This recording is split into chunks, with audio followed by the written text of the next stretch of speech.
The number of people considering a run in the Conservative leadership race changed again today. Conservative MP John Williamson is the latest to opt out of the contest. He says now is not the right time after spending a couple of weeks talking to family, friends, and colleagues. Among those still mulling it over, Conservative MP Michelle Rempel-Garner and former Cabinet Minister John Baird. Officially in the race, Conservative MPs Marilyn Gladu and Erin O'Toole, as well as former Cabinet Minister Peter MacKay. They're considered the leaders in the pack so far. 8 others have announced their intentions to run. Earlier today, I saw Erin O'Toole across the street from the CBC. He was filming a video for his campaign. I walked over and asked him how that campaign was going so far. It's the first time we've spoken since he launched his leadership bid. Here's that conversation. It's going very well. You know, our party's very eager to get into the next election. And it looks like it's emerging into a two-person race. There's other names as well, and they're all going to put their perspectives out. But it's a decision about going forward and sort of the next generation of leadership, or maybe going back. Let me ask you about that two-way race, because there's a lot of speculation right now that John Baird is going to enter that race. What do you think about that? I have a lot of respect for John. I don't think he will, but he could. He has a lot of respect in our party. Why don't you think he will? Sorry to interrupt. I think he last I spoke to him, he's really enjoying his work in the private sector. I think he knows the grind that politics is. He did it for many years, but John's really respected in our party. He's a good friend, so he'll make his own decision. He's the one that conducted that review, though, into what went wrong in the last campaign. Is that odd? Do you have any issues with him conducting that review and then maybe running? Or what do you think about that review? I'm open to run against anyone. I think this is about what vision we offer for the future, how we can connect with more ridings in Canada that we went down in. The Southern Ontario, where I'm from, is critical for our success. As a strong Ontario Conservative voice, I'm trying to get that message out. Should you, as leader, or someone running for leader, rather be privy to the results of that review? I was on the ground. I have my own assessment on why we lost, and I'm learning from that. And I think we have to connect with more Canadians. We have to be conservative. I don't think we go to the middle. I think that's what another opponent in this race will be suggesting. We just go to the slight right of Justin Trudeau. That's not the answer for me. I think we need ideas for the future. So what does that mean, staying in the right, not going to the middle? Can you define that for me in layman's terms? Well, principled foreign policy. We had a very strong foreign policy under the Harper government, respect for allies like Ukraine, Israel. There's been waffling on that with the Trudeau government. I think the India trip, our diplomatic disputes over Twitter, I think people want to see a serious voice on the world stage again. We don't see that under the Liberals.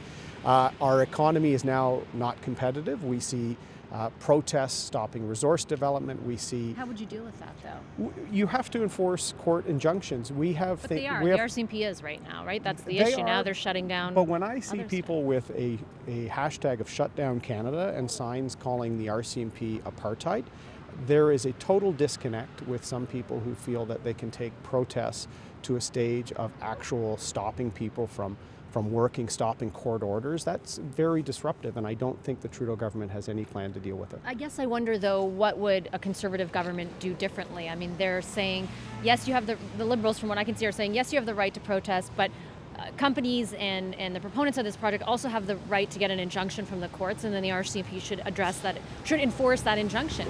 What would you do differently than that? I would tell Canadians why these projects are in the national interest. Justin Trudeau has waffled on why the resource sector matters. Not on LNG, to be fair. I mean, he was there for that big unveiling. He never sells Canada's position as an energy superpower around the world. In fact, his first trip abroad, he mocked the resource sector in Davos. He is someone that has diminished the manufacturing capacity in Ontario. We have no softwood lumber deal for forestry workers. We see, in a generally okay economy, we see tens of thousands of families feeling left out of Trudeau's version of Canada. That's what I'm talking about. And I think we need a Prime Minister who champions these jobs, champions our role in the world as the most ethical, the most environmentally sound resource producer in the world, bar none. We should be celebrating that. The Trudeau Liberals try and flip-flop on it, and I think that's leading to more and more of this stopping and closing down the oil sands and really nonsense talk. My guess is that, and when I ask the federal government about this, they often talk about, the goals that they have set when it comes to climate change and fighting the effects of climate change as some of sort of the balance that they have to try and strike. Fighting climate change, or a plan to do so, appeared to be a vulnerability for your party in the last election. Do you acknowledge that is the case? And how will you address it, I guess, in your campaign? We need to talk about our plan to reduce emissions and to be supportive in the environment well before the election. I think one mistake we made is we waited till just before the election to release our plan. And the Liberals. What was the plan? Like it Our was plan technology, and I didn't get the details of anything else. Well, the Paris Agreement allows us to use our lower emission carbon to switch emissions around the world. So LNG is one way, nuclear power is another way. Emission-free entirely, Canadian technology. This government has not supported it one iota. So I think. But Paris it allows for that, but when they tried to work it out at the last meeting, they couldn't, right? There's no real official deal that says we can trade and get credit for it. You're going to see more and more countries doing this, and we're behind already.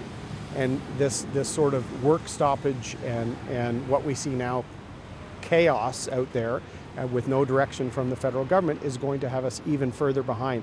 Our resources are the most ethically produced, the most environmentally sound in the world, and our innovation and our technology in the resource sector is being used around the world.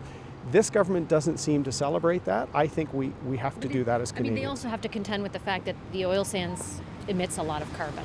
I'm not taking away from the resource sector either. I worked in Alberta. I get it, but less and less each year. But not actually.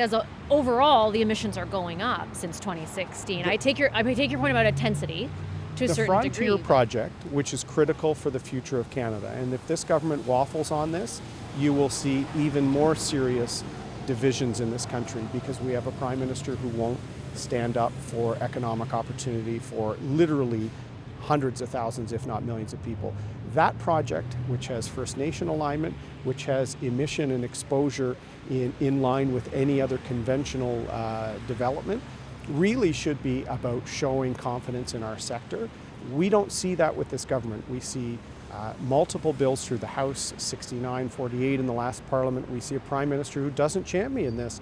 And that's why we've gone a few years ago to having no issues of a national unity basis to having serious challenges. I was in Western Canada. I launched my campaign in Alberta. There are frustrations, and it's largely caused by the Liberal government. So this is what I'm going to be talking about in this race. I inspected pipeline before I joined the military, and I can relate to these challenges, and I'm not afraid to talk about the positives of these sectors. Is it a hard no to a carbon tax? The provinces will take the lead, but I've always been opposed to a carbon tax because it also makes our economy less competitive. When Barack Obama did not... It didn't make BC less competitive. It did. We lost industries like cement and others where they shifted the jobs to the United States. The Liberals' own reports call it leakage. Leakage means jobs and investment. We have a crisis of confidence, not just in the resource sector. We see small manufacturers in Ontario expanding their operations in the US because we're raising taxes. We're seen as a complex regulatory environment that's not welcoming of investment. I will turn that around and show that Canada is the most ethical, advanced, human rights supportive, environmental supportive place to invest and build things. I think we want to see pride in Canada again, not the sort of virtue signaling we see from the Trudeau government. One final question before I let you go. When people describe this race as a coronation for Peter MacKay, what do you think? I would say judge his first 2 weeks by my first 2 weeks, and you can see there's no coronation. Thank you, Mr. O'Toole. Thank you very much. Thanks for stopping. Yeah, I no appreciate problem. it so much. Hi, I'm Vashi Capellos, host of Power in Politics. See more of our show by subscribing to the CBC News channel or click the link for another video.